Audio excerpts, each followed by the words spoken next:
the problem is mob, and mob should not take law in its own hands. But I argue, and I've argued in whatever small circles we are having these discussions in, and I'll argue here that the right way to proceed, right way to both interpret this judgment and the right way to proceed legislatively is to come up with some version of an anti-hate crimes legislation. And there are two models in front of us.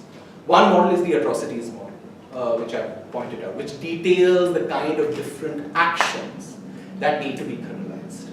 The other is an affect-oriented legislation, which is crime committed on the grounds of, or motivated partly or wholly by the identity, a religious identity or caste identity. Caste identity is already covered, but religious identity of the victims.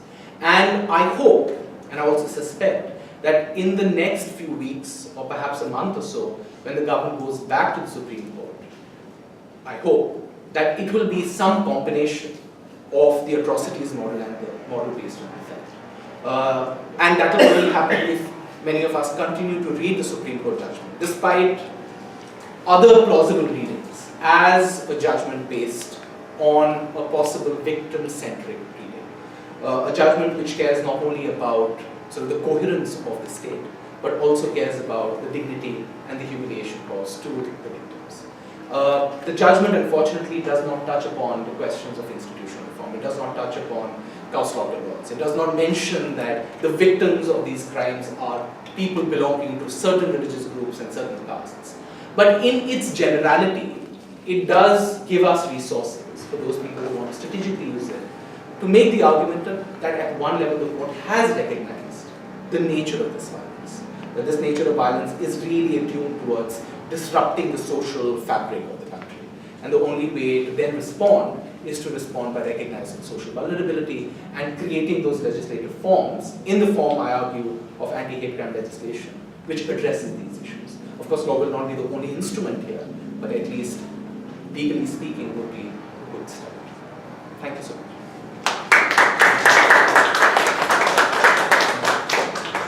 I'm still trying to digest it with so many different perspectives.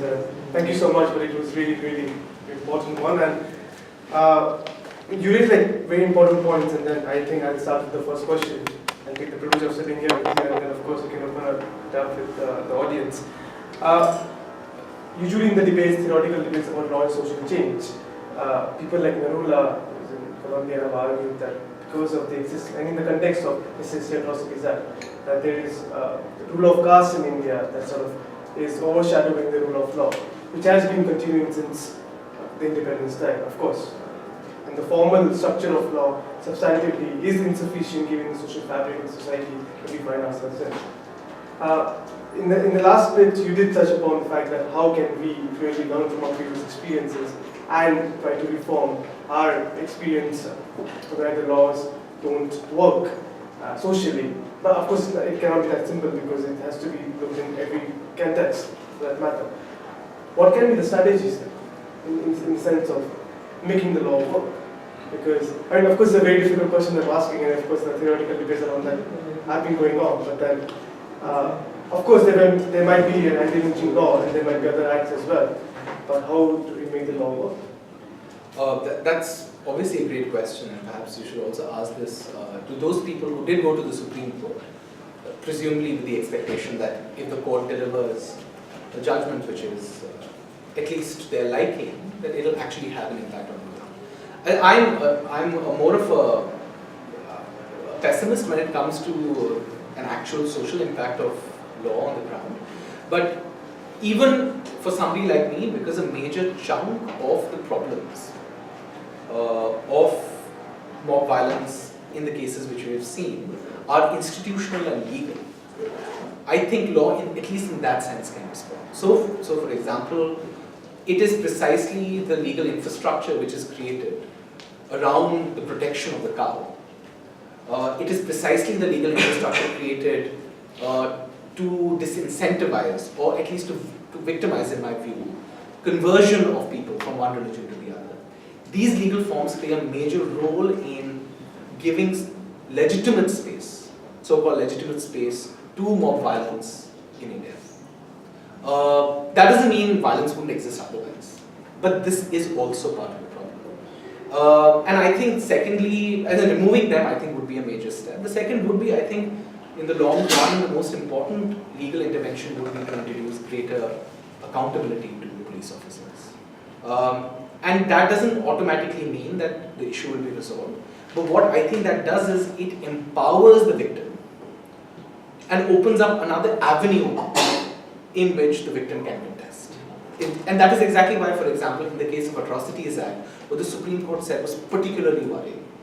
Because it is only official accountability that at least provides an opening to the victim and their lawyers to contest certain crimes in legal spaces. Otherwise, it becomes very difficult for victims to push the legal system to behave in a certain way. But yeah, but I'm not particularly optimistic. Yeah. Any questions? Okay. You did start with this question of calling it mobocracy. Of course, you said it's the Supreme Court's wording, not your own. I think it's really problematic, again, to call it a mob. And I'd like to know your thoughts on that, because it means that they're like anonymous, like just a group of people who are spontaneously acting against, like you said yourself.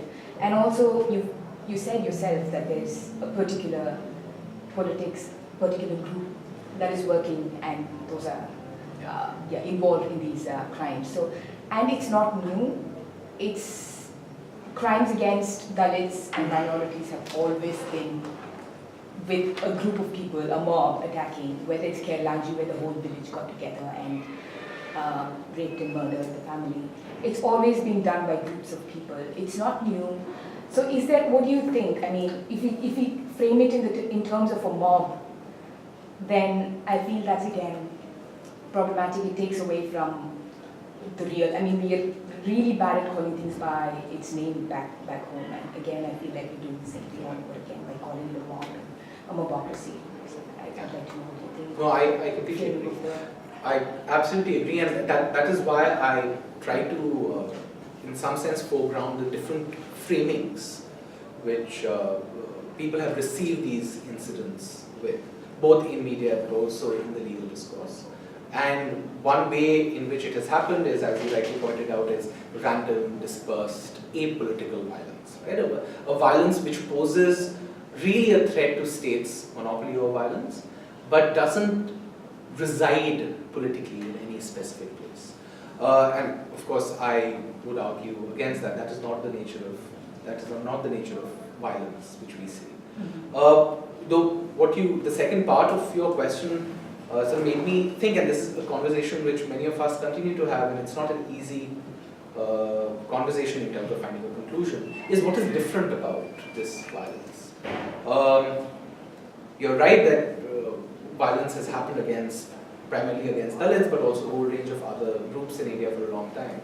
But I think perhaps, maybe, and here I'm just being quite tentative, perhaps the difference between this and previous incidents or instances of violence is that violence is much more than before, is used consistently by local political actors to gain political mobility. I think that might be the slight difference, maybe not categorically, but in terms of degree. Of course, that also happened with communal violence. We have some great examples in front of us. But I think the consistency of this perhaps might be one place where the difference may have arisen. But again, I'm not committed to this view. Perhaps there's nothing dramatically new. The only difference is how it's being received now. And that's a different question, why it's being received in a certain way now and not before. Yeah. But I think it's also like, for example, the violence is the use of local actors. It's also not new, even if you see Gyan Pandey's work, which has been communalized in India from 1920s onward, and that Gokashi law goes back to that lineage. And so 1920s onward, like there are cases where the local actors has been playing significant roles, so which later feed into the larger politics of criminalism in a sense.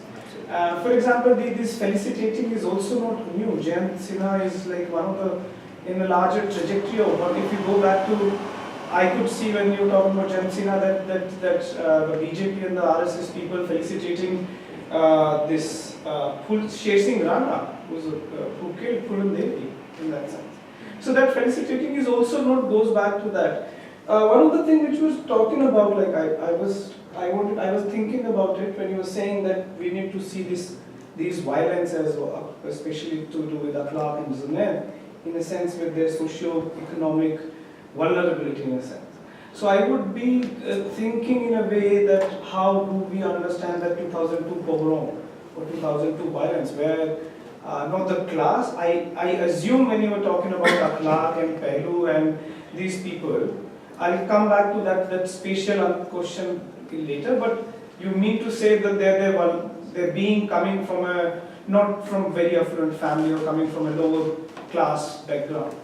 So for example, 2002 was one of the things where the identity was pushed, identity was the main focus, like killing of Ehsan Zafri.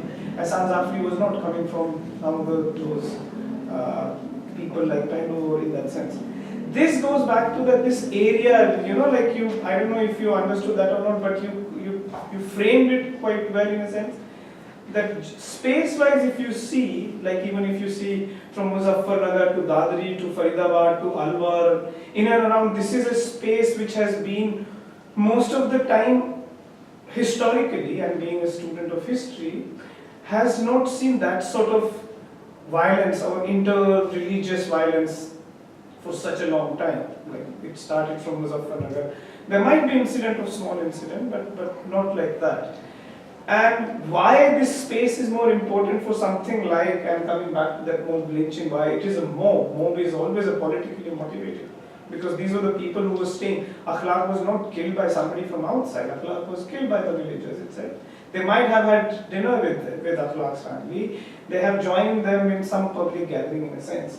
But this has been in a political, this has been political agenda, in political, BJP's or RSS political agenda for some time now. Like, and Muslims are not the first target of that. Even if you see, particularly before 1989, RSS don't have their every years, they don't keep their minutes of the meeting.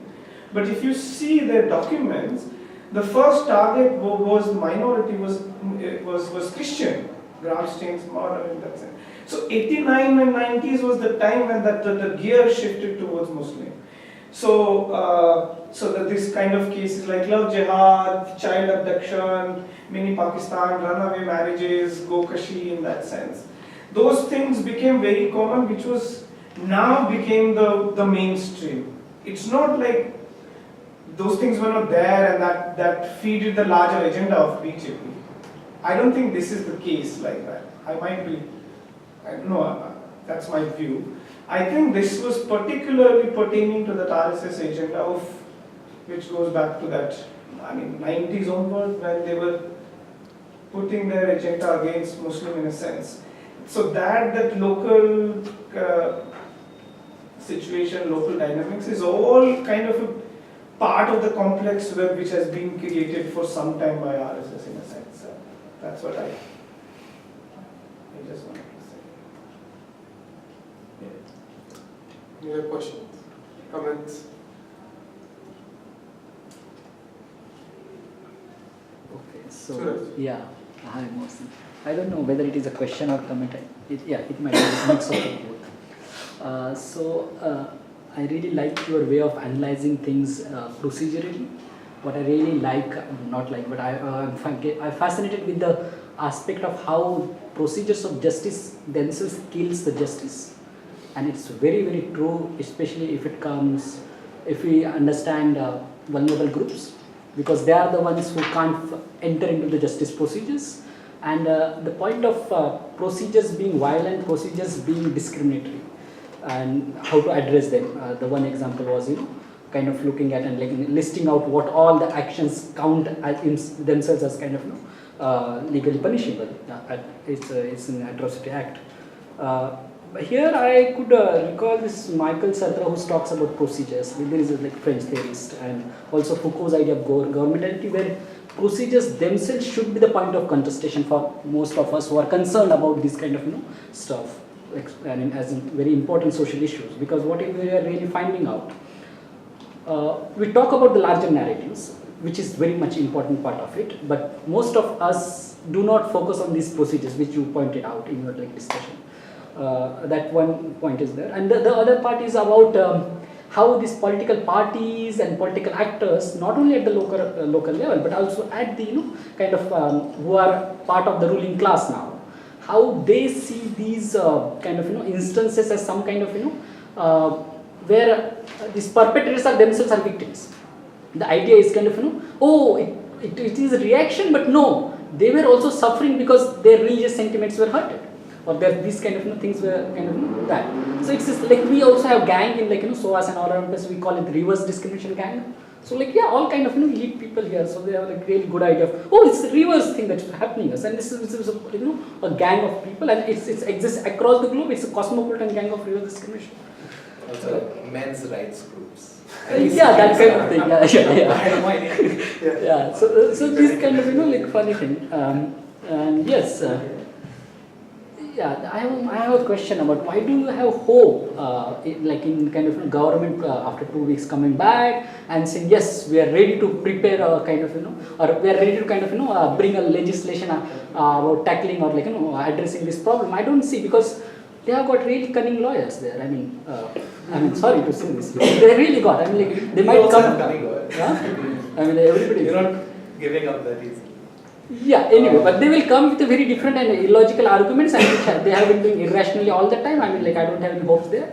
But why do you see that hope? I mean, I don't have really any hope with this their own Solicitor General or somebody coming and saying yes, we are ready to make. They might have a very different argument. We are in the process. We will see.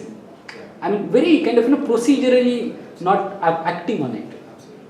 I think there are a bunch of your points are very well taken. There are a couple of important things to flag, which you mentioned yourself. One is the power of procedural arguments to depoliticize issues is quite remarkable.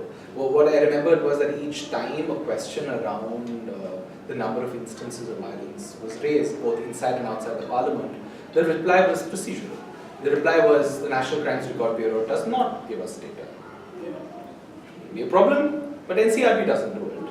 And the danger which I see now is, so a few months ago, NCRB, which is sort of the primary data collecting authority, suggested that they'll start collecting data on mob lynching or mob violence. It's not really clear. They didn't have a full public consultation around it. Now imagine a category called mob violence. And for NCRB, the data is collected, it's supplied by local police officers and police stations. So the danger became that precisely this procedural argument will be used in order to deflate the numbers, because who knows what mob violence means or mob lynching means, and we know what the police officers are going to supply. And then it will be used procedurally again to delegitimize certain other arguments. And I think that is a similar problem which arises in this case as well. Now notice the difficulty. We are a democracy of 1.3 billion people, and the Supreme Court delivers the judgment on 17th July and says, must make a law against lynching. We give you 1 month to give us a draft. There is a committee of bureaucrats which is set up to quickly discuss and come up with an ideal draft. And this draft goes to the group of ministers who will apply their mind as democratically elected leaders should. And then they'll go to the Supreme Court and say, hey, we have the remedy. What kind of closures does this conversation offer? And what kind of invisibilization does it offer? And when all of us, me included, and I'm complicit in it, participate in this quote-unquote deliberative process, what ways does it legitimize a fundamentally illegitimate political exercise? This is a problem, and but this is also fundamentally a strategic problem, because the consequence of the Supreme Court decision was that many organizations which have been doing really important work on the ground were taken by surprise, and they didn't know what to do. even when they were highly skeptical about the legal route, particularly legal route where a country of 1.3 billion people is asked to make a law in 1 month. And many of these organizations are participating in this conversation. But can we blame them for it? I'm not sure. It's a difficult situation. I was taken aback, but I can just speak for myself at one level. I was taken aback, and I don't think there is any obvious legal resolution of the problem. It's a very entrenched issue. But will I not participate in this conversation? Even if it goes to a bunch of bureaucrats who send it to a group of ministers of a broadly unsympathetic government, and then it goes to the Supreme Court, which a Chief Justice who arguably, with due respect, wants to say that I did something. Right? I'm not hopeful. I don't know what I said which gave me the idea that I'm hopeful. I think hope is not the right word here, but I think a self-reflection and then a sense of strategy, I suppose, with all its limitations. Any final questions, comments before? Can I ask you, I'm sorry, this, maybe just ask you a little bit more about the background to the anti-cow legislation, the cow protection legislation. Because, I mean, just as an outsider who comes to India over a long period of time, that whole area that whole discussion just seems very strange. And I'm just interested in how that cow protection legislation came about and what the background to it is, and in a sense, how people take it seriously. Because it seems like that legislation itself and the kind of way of thinking that it comes out of actually, well, it has to have the effect of emboldening the kind of people who want to carry out these kind of atrocities. In a way, even the fact that, in the public discourse, people are thinking in that way must give a kind of sense of license to people to carry out these kind of attacks. So, great question. I'm not an expert in the history of these laws, but just a few things to point out in the hope that we'll go back and read more about it. Is the first, so cow protection was quite important even before Indian independence for the Indian nationalist movement. It was always a bone of contention between Muslims and the Hindus or the nationalists. And the reason was straightforward for many people. It was the cow is a religious symbol, cow is sacred, and also actions like cow slaughter are interpreted to be political actions of a certain kind.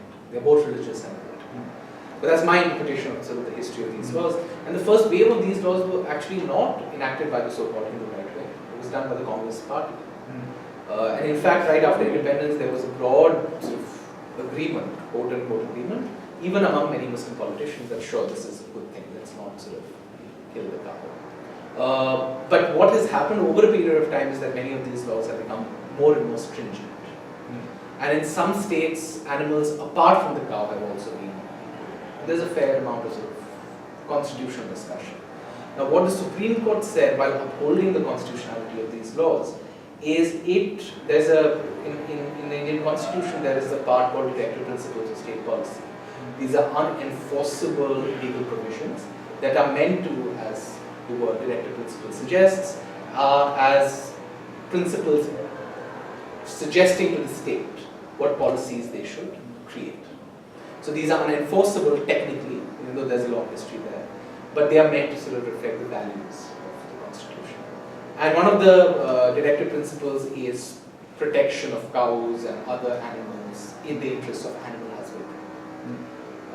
And a lot of the legal discussion around defending the constitutionality of these laws is based on that particular directive principle. The court, in some sense, has secularized the argument for cow protection in order to say that, oh, we want the cow to be protected not really because of religion, but because cows are really important for animal husbandry. And a fair amount of analysis can happen, but my sort of quick pop analysis is that even when we study the political discourse around cow protection, increasingly the frame which is adopted is not just religion. It is also the virtues, the secular virtues, the scientific virtues of the cow. Of cow dung, of cow breathing out oxygen and holding things, right? Now, why should we take it seriously? Because people die because of that.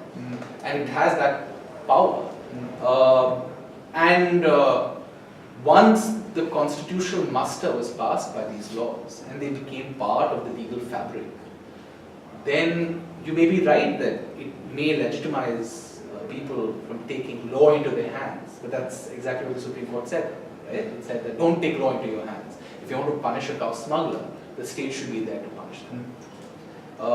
And I've been resistant to that framing of hate crimes, resistant to that framing of mob violence.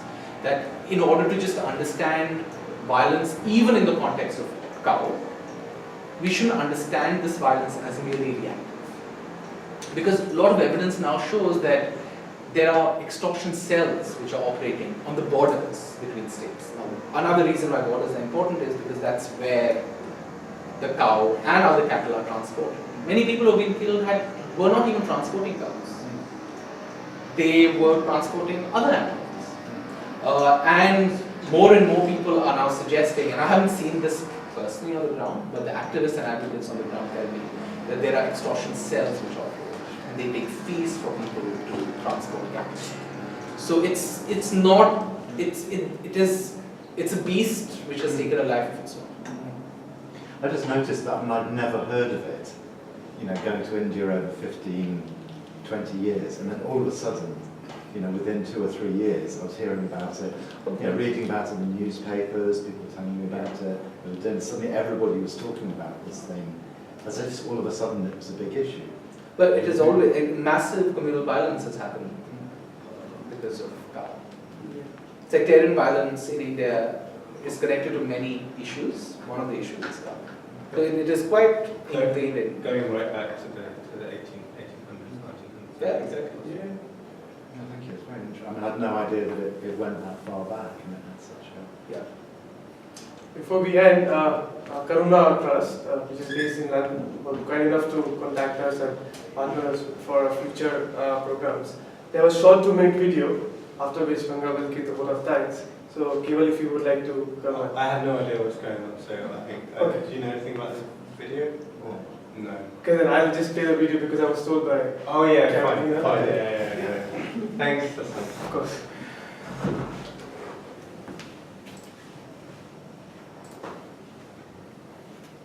Oh yeah, that's fine. Sorry, just... That's fine. System. It's full. Subtitles. Oh. So basically, these words are the subtitles itself, so if you can't really hear it, it's that's fine. right. Sorry for that.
before I invite Ganga, I would like to thank Mohsin for being so kind enough to come and discuss here. And I think there's been quite an in-depth discussion that way. And thank you all for coming. And Ganga, can you just quickly?